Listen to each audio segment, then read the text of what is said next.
기쁨 되십니다. 주님은 언제나 선하신 분이십니다. 함께 고백합니다. 주 앞에 나와 찬양하라. 나의 기쁨이 되신 주께 여호와 우리의 하나님 God is good all the time. 우리를 지으신 아버지 나는 그분의 기쁨 되네. 여호와 우리의 하나님 all the time God is good. 좋으신 하나님 그의 사랑 영원하네. 주의 선하심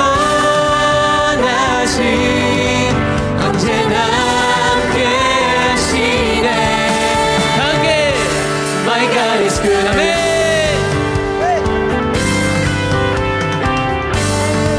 주 앞에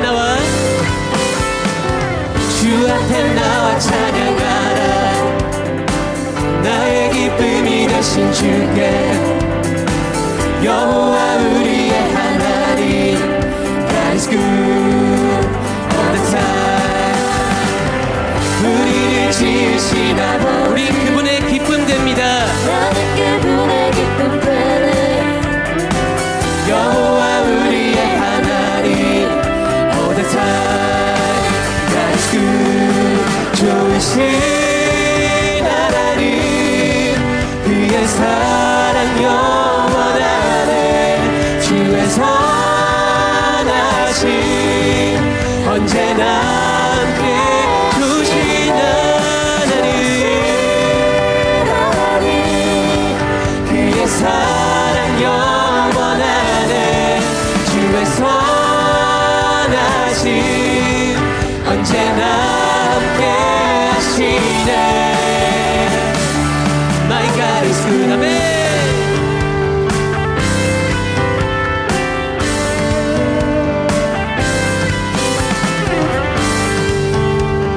우리 함께 주님을 갈망하는 마음으로 고백하기 원합니다. 주님의 임재 이곳에 주님의 영광 이곳에 내 마음 다해 노래하네. God is good all the time. 주님의 임재 이곳에 주님의 영광 이곳에 내 마음 다해 노래하네. God is good all the time. 주님의 임재 이곳에 주님의 영광 이곳에 내 마음 다해 노래하네. God is good all the time, all the time, all the time. God is good. Yeah. 좋으신 하나님 그의 사랑 영원하네. 주의 선하심 언제나 함께 주신다는 그의 사랑 영원하네. 주의 선하심 언제나 함께 고백합니다. My God is good. 아멘. 선하신 주님 우리와 언제나 함께 계시는 주님 이 시간 우리가 주님 한 분만을 찬양합니다. 주님 홀로 높임 받아 주시옵소서. 아멘. 우리 주님께 감사의 영광의 박수 올려드리기 원합니다. 아멘. 제가 졸업하고 1994년도에 감리교 신학대학교를 만나고 그리고 이 선지동산에서 올라와서 너무 큰 축복은 너무 귀한 선생님들을 만났다는 거예요. 그 선생님들을 통하여 인생의 방향을 정했고 그 선생님들의 따스함과 또 반겨주시는 그 성실함과 신뢰가 되는 일들로 인하여 사람의 관계에 대한 소망이 있었습니다. 그런데 진짜 축복은 가장 큰 이 선지동산에 올라와서 축복은 제 동기이자 제 친구이자 제 아내인 구사학번 기독교 교육학과 같이 공부한 제 반려자를 만나서 지금까지 함께 하고 있다는 게 너무 행복합니다. 학교의 이야기의 추억이 너무 많고요. 서로 고민했던 흔적들을 이야기할 때마다 더 뜨거워지고요. 그래서 여러분, 다른 데서 만나지 마시고 학교 안에서 만나십시오. 학교 안에서 좋은 사람 만나도록 기도하시고 그 만남의 축복이 여러분의 삶에 풍성하기를 기도합니다. 뭐 세상에 나가봤자 별 볼 일 없는 것 같아요. 주님 은혜 안에서 만나는 것이 축복이고 또 그 안에서 또 함께 이야기하는 것이 얼마나 기쁨인지 몰라요. 함께 그 동역자이자 동기이자 친구와 첫 목회를 강원도 고성으로 갔습니다. 민통선이라고 하는 곳으로 갔어요. 그런데 그 지역에 우리가 목회하는 교회는 출입증이 있어야 했어요. 그래서 교인들을 밭으로 또 친방을 가려면 그 군대에서 허락된 승인된 출입증을 가지고 가야 했거든요. 지금도 그걸 가지고 있어요, 저희가. 근데 그 일들로 갈 때 제가 첫 목회를 나갈 때 이렇게 늘 감리교 신학대학에서 찬양을 불렀거든요. 푸른 바다 나선이 몸 섬만 빼고 가오리다. 왜냐하면 배멀미를 너무 제가 심하게 해가지고요, 섬은 갈 자신이 없었어요. 그래서 섬만 빼고 가겠다고 했더니 하나님이 보내신 곳이 어디냐면 오지산골. 여러분, 오지산골이라고 하는 의미를 아세요? 오지산골은 어떤 것이냐면요, 먼저 택배가 안 됩니다. 택배가 오질 않습니다. 뭐 심지어 인터넷도 안 되고요. 지금은 그 지역까지 TV도 다 들어왔는데 그때 저희가 갈 땐 TV도 없었습니다. 라디오 하나 있었거든요. 라디오를 틀면 김정은 위원장님께서 위대한 김정은 위원 막 이렇게 나와요. 북한 방송이 훨씬 잘 들렸어요. 그분이 어느 학습장에 갔고 어느 공장에 들렸고 어느 공장에 갔고 이 일로 계속 하루 종일 야, 그 사람 철인이야. 6시부터 밤 12시까지 계속 돌아다녀. 아무튼 그게 계속 나왔어요. 그러니까 뭐 아무것도 들리지 않았던 그때. 그래서 택배를 받으려면 읍내 면사무소 가서 인터넷으로 주문하고 가까운 교회로 배송을 하고 목사님한테 목사님 우리 거 갈 거예요. 제 이름으로 있으니까 뜯지 마세요 하고는 도착했다고 연락받으면 거기 30분 차 타고 가서 그 택배를 가져오던 그곳이 오지산골입니다. 그곳에 제 아내와 제가 함께 대학을 공부했고 이제 30대 초반에 가장 많이 공부한 가장 젊은 사람, 유일하게 한 80여 명이 모인 가구가 살았던 동네였는데 유일하게 가장 젊고 가장 많이 공부한 그 두 사람이 거길 갔어요. 그 교회에 20년 동안 여자 목사님이 혼자 목회를 하셨고 은퇴를 하신 다음에 총각 목사님이 또 4년 동안 목회를 하시고 이제 처음으로 부부가 목회를 하는 현장으로 간 거예요. 동네 분들이 제 아내를 뭐라고 불러야 될지 모르는 거예요. 20년 동안 여자 목사님이었고 그리고 그 4년 동안은 남자 목사님 혼자 목회를 했기 때문에 옆에 부인이 있는 걸 본 적이 없는 거야. 그래서 이들이 마을에 관해서 뭐라고 부를까 회의를 하고 교회 여자. 그래서 그 교회 여자와 전도사가 꿈을 꿨어요. 교회 여자야, 전도사야, 우리 꿈꾸자. 우리가 가장 젊으니까 우리가 가장 여기에서 많은 걸 배웠으니 많은 건 나눠드리고 사랑하며 이 현장을 목회하자. 그래서 얼마나 열심히 했는지 몰라요.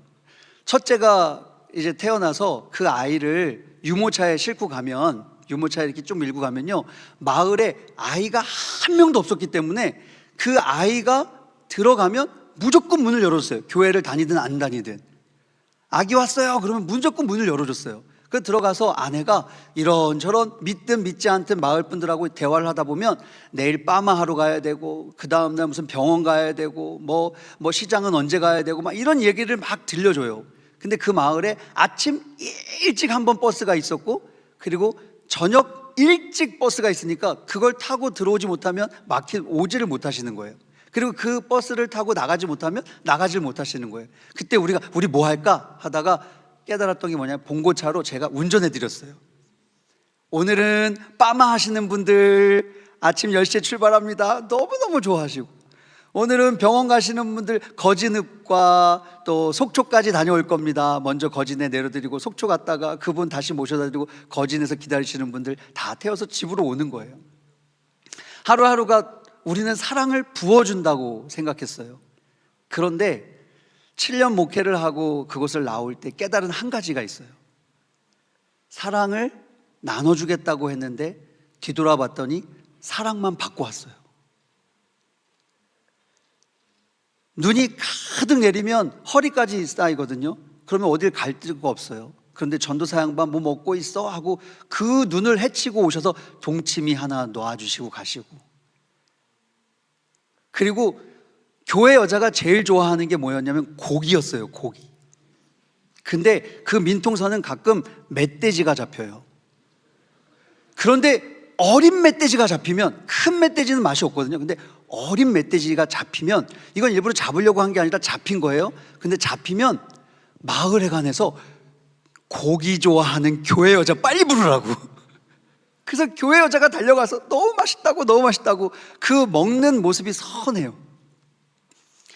전도사가 목사 안수 받았다고 막 이제 잔치를 했어요. 근데 뭔지, 목사가 뭔지 모르죠. 목사는요 안수권이 있어요. 막 이렇게 자랑을 했더니 어느 날 믿지 않는 집에서 우리 집 소가 이제 송아지를 낳을 건데 와서 잘 낳도록 안수해 달래요. 제가 그 소에 가서 안수했어요.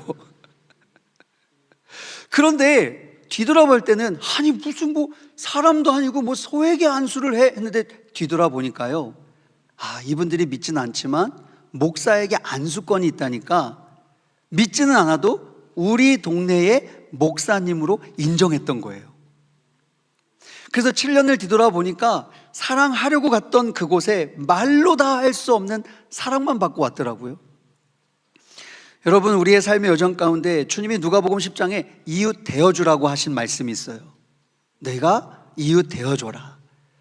이웃 대어주려고 했더니 내게 이웃이 선물로 다가오더라고요. 상처받았다고 사람을 끊고 관계를 끊으면 더 이상 연결할 게 없지만, 내가 그럼에도 불구하고 주님 말씀 따라 이웃 되어주려고 사랑하려고 다가갈 때 주님께서는 그 사랑을 누리는 만남을 허락하신다는 거예요. 이 사랑이 목회가 지칠 때마다 힘들 때마다 다시 저를 회복시켜주는 힘이 되고 약이 되고 있어요. 여러분께 권면 하나 드리고 싶은데요, 교회 봉사를 하다가 힘들다고 좀 더 편하고 쉬운 아르바이트 자리를 가시는 분들이 있어요. 주말에 교회를 가는 게 아니라 평일에 그냥 난 아르바이트해서 학비 벌 거야, 뭐 이렇게 해서 대체하는 분들이 있어요. 물론 그 방법도 방법이겠지만 저는 여러분에게 권면드리고 싶어요. 여러분, 교회로 가십시오.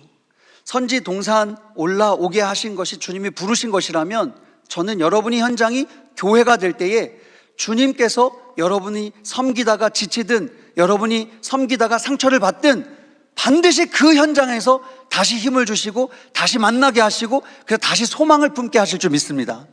내 삶의 현장에 목회가 아니어도 괜찮습니다. 여러분의 모든 수업, 여러분이 해야 할 모든 일들 가운데 하겠다고 했다면 최선을 다하십시오. 옛날 우스개 이야기 하나 하겠습니다. 한 할머니가 며느리가 전도를 해서 어쩔 수 없이 이제 교회를 처음 간 거예요. 가가지고 이제 뭐 말씀을 듣는 둥 만둥 하고 이제 오후에는 일요일이니까 일요일 오후에 그 마을에 마을회관에 가면 어르신들이 다 모여 있거든요. 시골에는. 근데 거기에 갔더니 이제 똑같은 루틴, 화투를 치고 계시는 거죠.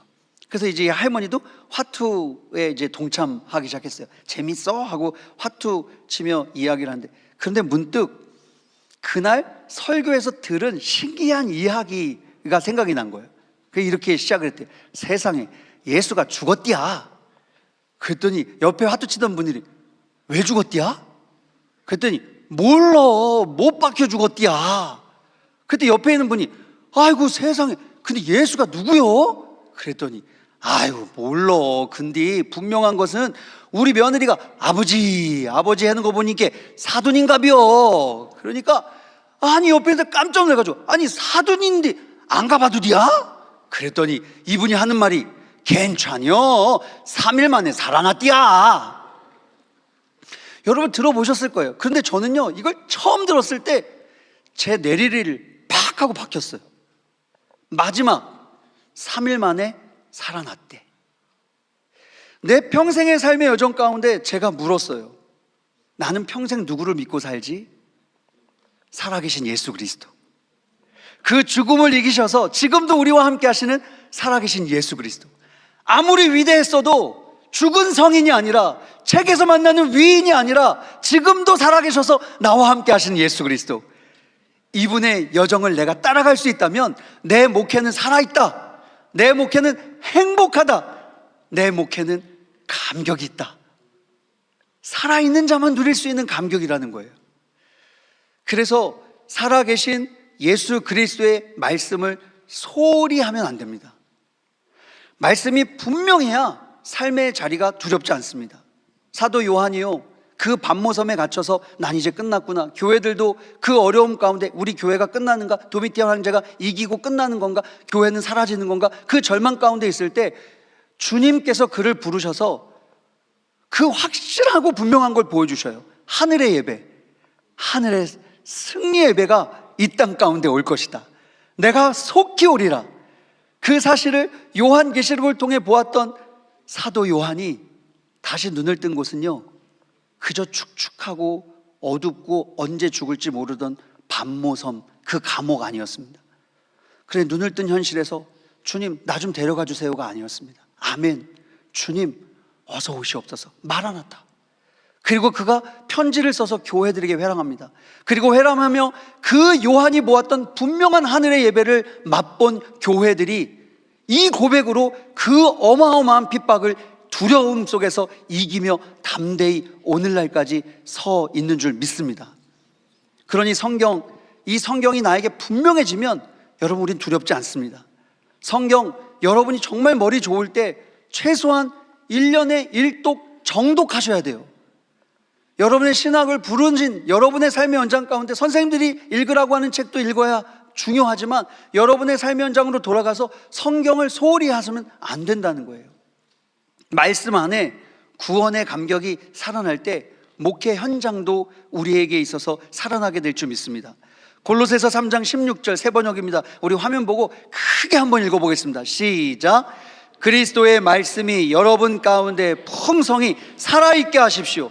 그리스도의 말씀이 여러분 가운데 풍성히 살아있다면 그 감격으로 어떠한 어려움도 두렵지 않을 겁니다. 어떠한 상황의 상처도 이기게 될 줄 믿습니다. 그때 우리의 말이나 행동 무엇을 하든지 그 이름에 힘입어 감사하게 될 것입니다. 골로새서 3장 17절 말씀 읽겠습니다. 시작. 말이든 행동이든 무엇을 하든지 모든 것을 주 예수의 이름으로 하고 그분에게서 힘을 얻어서 하나님 아버지께 감사를 드리십시오. 아멘. 여러분, 여기에 보면요, 주 예수의 이름으로 하고 그분에게 힘을 얻어서, 이게 무슨 말입니까? 그 주 예수의 이름으로 하고 그분에게 힘을 얻어서, 예수 그리스도를 통한 구원의 감격입니다. 주님이 나를 살려주셨다는 이 놀라운 사실, 그 감격이 나를 사로잡으면 우리는 감사밖에 할 것이 없다는 거예요. 여러분, 구원은 내 정체성이 달라지는 거예요. 나로 살던 내가, 세상을 붙들려서 살던 내가 예수로 붙들려 사는 것, 그것이 구원의 감격입니다. 세상은 네가 제일 중요해, 그러니까 네가 좋은 거 선택해, 네가 하고 싶은 것 해, 인본주의로 끊임없이 우리를 유혹합니다. 그러다가 실패하면요, 난 아무것도 아니야, 나는 쓰레기 같은 존재야, 나는 할 수 있는 게 아무것도 없어, 좌절하고 패배주의자로 살게 합니다. 그러나 다니엘과 같이 하나님의 백성이요 하나님의 자녀임을 분명히 알았던 그 한 사람은 어떤 상황에서도, 심지어 왕의 조서가, 그 죽음의 조서가 찍힌 걸 알면서도 그는 하나님께 무릎 꿇습니다. 세상에 무릎 꿇지 않습니다. 여러분, 우리는 내가 아는 지식으로 살면요, 자꾸 잴 뿐입니다. 교회가 더 사례를 많이 주나? 아르바이트가 월급을 더 많이 주나? 교회가 내가 좀 더 쉬운 현장인가? 아르바이트가 더 쉬운 현장인가? 끊임없이 우리는 잽니다. 또 교회로 가도 교회에서 힘들게 합니다. 교회에서 상처받게 합니다. 저는 그래서 교회를 갈 수가 없습니다. 성도님들이, 선생님들이 저를 도와주지 않아요. 그래서 저는 외롭고 제가 아무리 하려고 해도 할 게 없어요. 요즘 신앙이 없어서 시대가 너무 어두워요. 그래서 소망이 없어요. 다 나를 재면 남 탓하게 되어 있습니다. 다 내 지식으로 생각하면 남 탓할 것밖에 없습니다. 그러나 그 지식을 초월하는 그리스도의 사랑, 그 구원의 감격, 그 사랑을 알게 될 때 우리는 하나님께 무릎 꿇게 될 줄 믿습니다. 에베소 3장 19절 한번 읽어보겠습니다. 시작. 지식을 초월하는 그리스도의 사랑을 알게 되기를 빕니다. 그리하여 하나님의 온갖 충만하심으로 여러분이 충만하여지기를 바랍니다. 여러분, 저는 일평생 살아가는 동안 여러분이 말씀을 읽을 때 여러분의 지식을 초월하는 그리스도의 사랑을 알게 되기를 소망합니다. 그 말씀 안에서 내가 쟀던, 내가 생각했던, 내가 바라봤던 그 프리즘이 내 지식의 창이 아니라 그리스도의 창이 되기를, 그리스도의 사랑의 창이 되기를, 그때 하나님의 온갖 충만함으로 나를 충만하게 할 때 그 배에서 흘러넘치는 생수의 강 맛보게 될 때 어디로 향하든 여러분 주님 안에서 두렵지 않게 될 줄 믿습니다. 목회는 살아계신 구원의 감격, 그 예수를 얻는 것이고, 그리고 죽은 세상의 헛된 것을 버리는 것입니다. 그때 우리는 목도할 것이고, 그때 우리는 회복할 것이고, 그때 평생 이 말씀을 붙들고 살아가겠다는 배움의 현장을 놓지 않게 될 줄 믿습니다. 여러분, 이 구원의 감격으로 나아가십시오. 목회의 현장을 두려워하지 마시고 여러분의 신학도로서 선지동산에 오르게 하신 주님의 그 명령을 확실히 붙잡고 다시 세상의 교회로, 다시 세상으로 나아가서 일평생 함께 주님을 배우며 섬길 때에 만나게 하실 사랑, 만나게 하실 감격, 만나게 하실 회복 놀라운 줄 믿습니다. 아주 오래전 우리 모건대학교 설립 초기 지원자 모집에서 이호은 목사님이 쓴 글을 선배 목사님이 저에게 과거를 기억하며 들려준 게 있어요. 저는 이걸 적어놓고 가끔 읽어요. 제가 화면 보고 읽겠습니다. 한번 화면 띄워주십시오. 이 길은 금과 은은 없다. 이 길은 부귀와 명예도 없다. 이 길은 고난과 핍박이 앞장서며 이 길은 너의 젊음을 송두리째 요구할 것이다. 그러나 이 길은 너의 삶을 가장 위대하게 할 것이다. 오라, 이 목양의 길로 가라. 주께서 너와 함께 하시리라.